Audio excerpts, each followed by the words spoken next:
You don't need a yeast to make shawarma wrap. Let me show you how. Today I'll show you how I make both shawarma and the wrap. So in your bowl you will need flour, and then you need some sugar, and you also need some salt.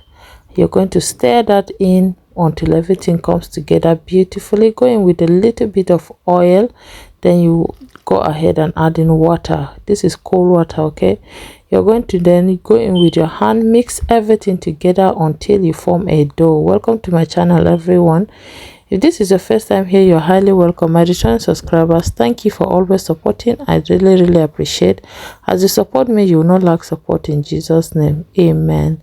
Now, after kneading and you've gotten a bowl just like this, cover it and let it sit for at least 5 to 10 minutes. Then after that, you're going to cut it into any size that you want, but I got mine into 4 because that was what I was looking for. Then roll it out until it is flat.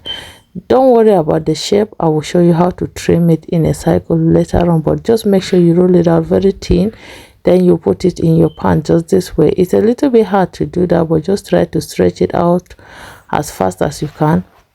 Then flip it over until you see it beginning to cook just this way. Then take it out and set that aside. Cover it so that it do not dry off. Cover it with a kitchen cloth just like that. Repeat until you've gotten all of it done, and then it's time to get those lovely cycles that you always see.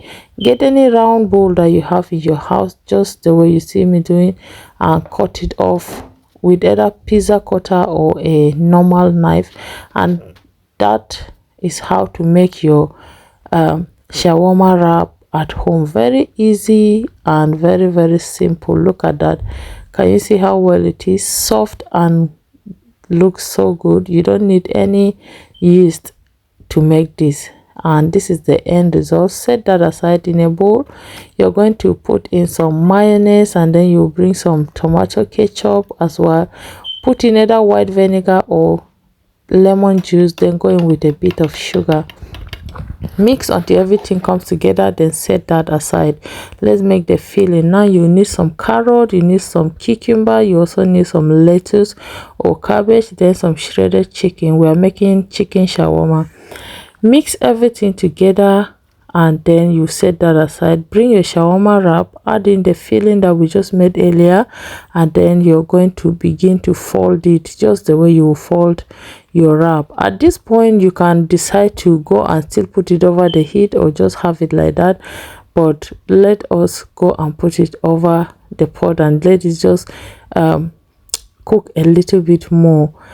As you can see, I just folded it that way. You have to use your hand to press it down, or a spoon to press it down, because sometimes they will open up, so don't forget that. Once you're done, wrap it into any foil paper, or you can wrap it into any wraps that you have. This way I'll do the same to the remaining one. Once I'm done, we are then going to go ahead to get one of it and just open it up so that you will see what's there. And now we are all done. Look at the delicious shawarma that we just made. Look at this.